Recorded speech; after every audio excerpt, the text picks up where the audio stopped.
When it comes to the abortion issue, the mainstream media isn't known for its fair and balanced reporting. According to my guests today, this perception is based on reality. Stay with us as they pull back the curtain on media bias and abortion. Cliff Kincaid is the director of the Accuracy and Media Center for Investigative Journalism. A veteran journalist and media critic, Cliff has dedicated his career to uncovering facts and bringing accuracy and responsibility to a variety of media sources. I sat down with Cliff to discuss the evidence that a liberal and pro-abortion bias exists within the mainstream media. I quickly discovered when you analyze the media that overwhelmingly there is a liberal bias. It may be cultural, but it does become political, especially in a town like Washington, D.C. In your personal experience in interacting with members of the media, journalists, would you say you've seen evidence of this, that it is a political bias? One of my friends at the time, Jeff Swiatek, actually did a study, or actually a summation of the studies, on the roots of journalism's bias. And he found that it did have political ramifications, that dating back to the time of FDR, Franklin Roosevelt, what we would call the major media, the national media, have always had what you would call a pro-Democratic Party bias. Of course, at AIM, we've documented specific examples and personalities. One of the most famous, probably, Walter Cronkite, longtime anchorman of the CBS Evening News. We were able to document not only their bias, but increase the skepticism among the American people about what they see, read, and hear. And I think this has had an effect on eroding the trust and confidence that the American people once had. Do you think that a majority of journalists are biased in the way they cover the abortion issue? We've documented the pro-abortion media bias going back for decades. There's no question about it. Just in connection with the visit by Hu Jintao, the Chinese dictator, to Washington, there's been a lot of focus on economics and financial affairs. Are they ripping off our software? Well, what about the fact that they have an official policy in China of murdering unborn children? Through the one child per family policy, they actually force women to have abortions. Why is there no focus on that by the major media? Why aren't there reporters out there pressing the president himself to denounce that? Speaking of that, while China's president was here in Washington, did any major media outlet pick up on the forced abortion issue in China? I cannot monitor all the media out there, but I haven't seen a reference to it except by some of the conservative or Christian news outlets who are asking questions about that. But this just gets to the heart of the issue that for much of our media, abortion does not involve the taking of a human life. That's not how they see it. This is a question in their minds of the woman's right to choose, of being, quote, pro-choice. And because that mentality guides so much of their work, abortion itself, what it involves, and the real destruction of human life doesn't become a major issue at all. When we return, we'll learn about the terminology and stereotypes the media use to portray the pro-life movement.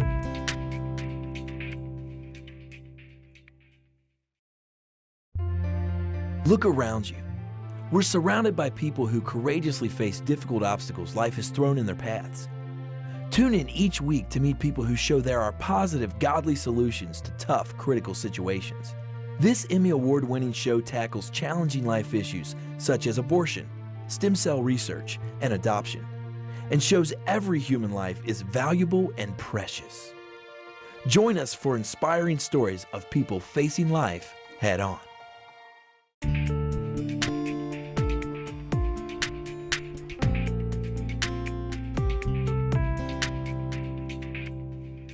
Steve Sanborn is the executive producer of Thine Eyes, a documentary covering the March for Life event in Washington, D.C.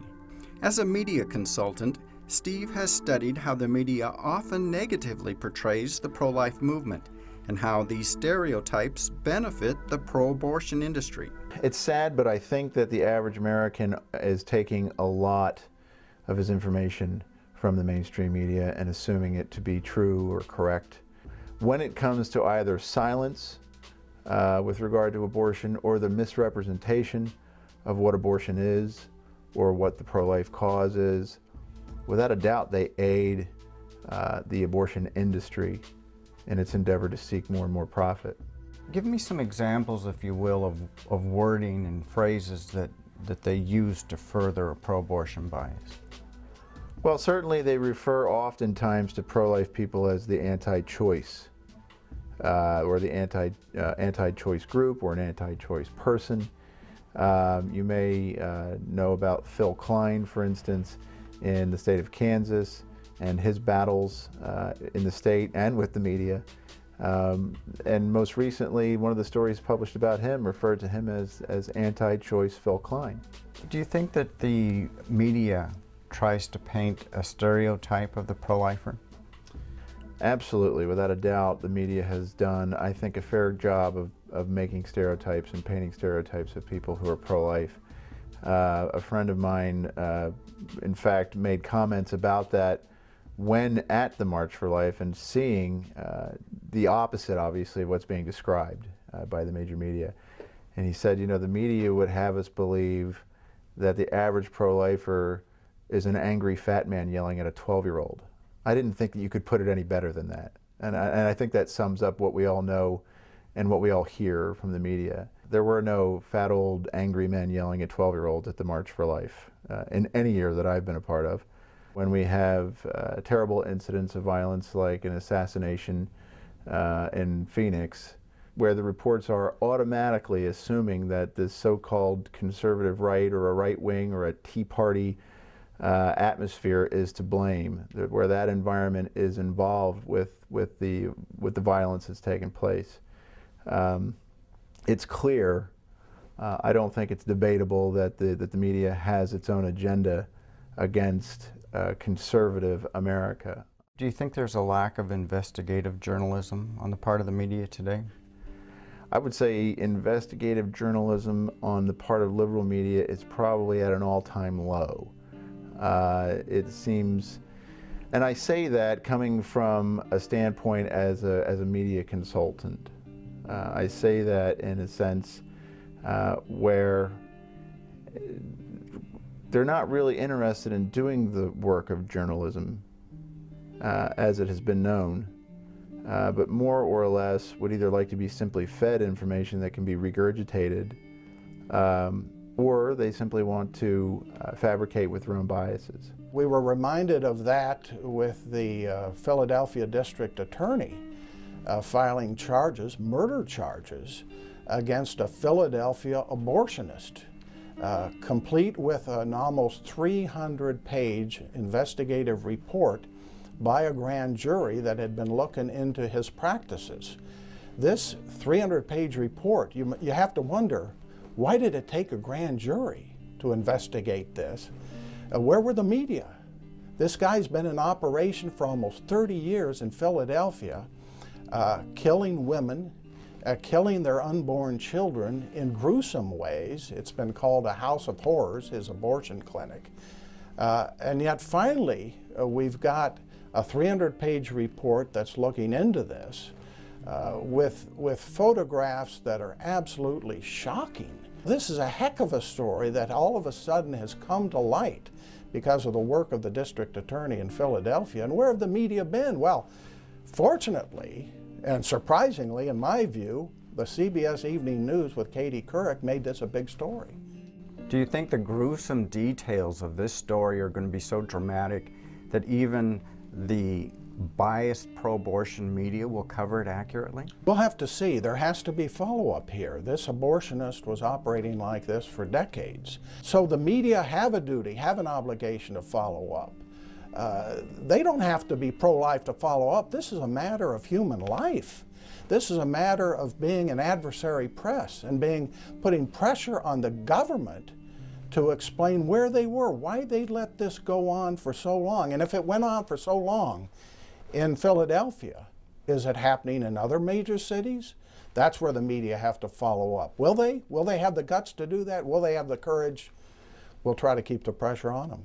In a moment, we'll hear how media coverage of events like the March for Life and their attack on pro-life advertising support accusations of media pro-abortion bias.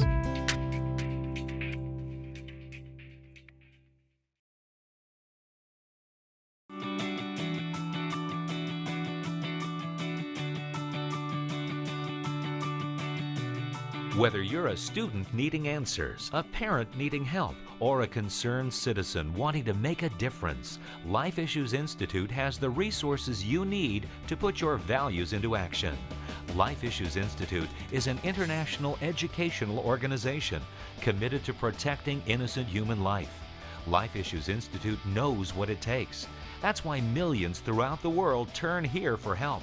Life Issues Institute has authored more pro-life publications than any other entity in the world, and its materials are printed in over 30 languages. Radio broadcasts, newsletters, and a website filled to the brim with the answers you're looking for are just a click away. Go to facinglife.tv and click on the link to Life Issues Institute to find out more about how you can change the heart of a nation.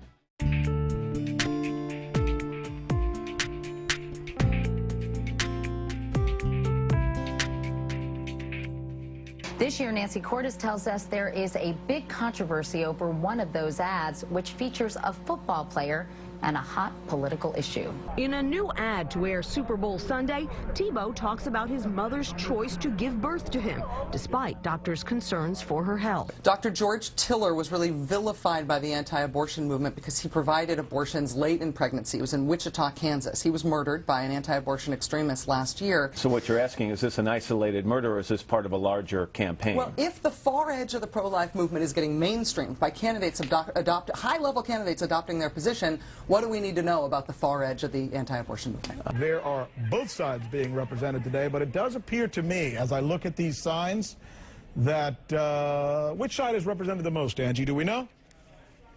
Do we know? Have we been? All right, we're going to keep an eye on these for you because we want to make sure that we report it fairly and squarely. As shown in these news reports, there's a clear bias when it comes to reporting on life issues. Whether it's their omission of the subject, language they use, or an attack of the pro-life position, the media have a particular way of dealing with abortion. For the past 15 years, Steve Sanborn has witnessed this bias when it comes to the March for Life. He was always discouraged by the lack of media coverage the march received. As a result, Steve joined an effort to produce a documentary about the march entitled Thine Eyes. The year they filmed the march, Steve finally saw the media respond to the event, but not in the way he hoped. We didn't expect a lot of movement, you might say, on the mainstream media side. But what we did not expect for sure was their maligning of the event. So for instance, rather than just ignoring it, as is usually the case, in 2010 they went so far as to publish articles in Newsweek, for instance, that were titled, "Who's Missing at the March for Life? Young Women." Now, you and I know that that's about as false as anything you can come up with. Then, in fact, probably the largest demographic of people at the March for Life are young women. And I would say that more than likely, the liberal pro-abortion beliefs, attitudes, etc., on the part of the mainstream media, who at least seemingly believe that most people think as they do, although I think all you really have to do these days is be a common everyday user of social media to know that's not the case. Nevertheless, they continue to at least pretend in the newspapers and on the air that the United States is largely pro-choice or pro-abortion. Rick Sanchez on CNN last year, while the cameras were rolling, asked the question, which side is represented most? Do we know? I mean, you'd have to be blind. We told our 6-camera crew to look for any counter-protesters at the march. So you're talking several 100,000, obviously, probably close to 300, and that's conservative. But we did tell them, please be on the lookout for those who are counter-protesting, those who are pro-choice or pro-abortion. We couldn't find any throughout the course of the day. We did get information toward the end of the day, as I've seen in the past, that a small group near the Supreme Court were there counter-protesting with their signs, etc. Probably about 5 to 8 people. So we have 5 individuals who I would say had an average age of probably low to mid-60s, counter-protesting, and in 2009 getting equal billing in USA Today. What moves to an even more aggressive approach the next year in 2010 is they got top billing and no mention of the others on, as far as USA Today is concerned. Whenever I go to a March for Life in Washington, D.C. with my family, and the next day check out the media coverage, where's the coverage of the March for Life in the Washington Post? Usually in the Metro section, even though this is a national event, an annual event, which has included literally hundreds of thousands of people. That's one form of the bias. And in some cases where the dollar is getting tighter for journalistic organizations like CBS News and the other major networks, we still see them denying pro-life organizations to air ads on their networks or in print media. Why do you think this continues considering the economic situation? Because ideology trumps any financial interest. And they do not want to feel any rebound or backlash from the pro-abortion feminists. I remember the controversy over the Tim Tebow ad. Tim Tebow could have been aborted. Great football player now in the NFL. But when there was talk about that ad being aired, the feminists went nuts, as if you were trying to force your views down and impose them on them. And once the ad was aired, there was kind of this question as, what's the fuss all about? Because it was a pretty bland ad. It was. But see, doesn't this show their sensitivity, maybe even their guilt over what they believe? And they realize that their view, that it's just a woman's right to choose, is untenable, and that there is another choice. Coming up, we'll learn how you can make a difference in providing fair and unbiased coverage of pro-life issues.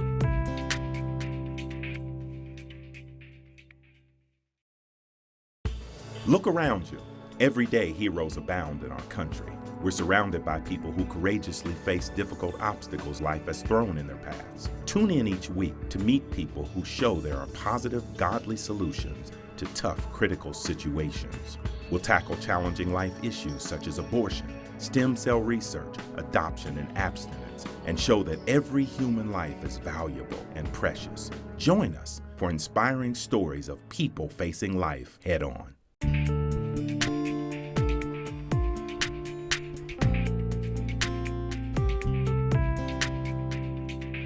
My guests today make a convincing case pro-abortion bias does exist within the media, but Steve and Cliff remain optimistic this bias and its effect on our culture can be reversed.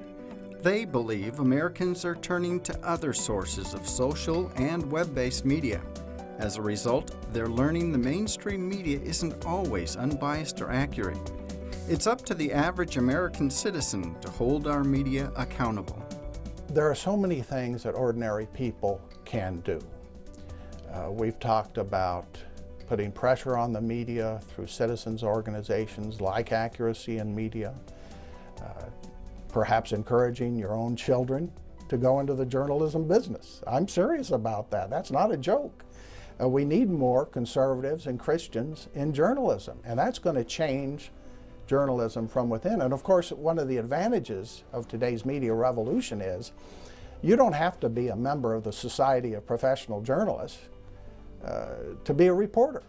In this age of citizen journalism, you can start your own blog, you can cover local events yourself.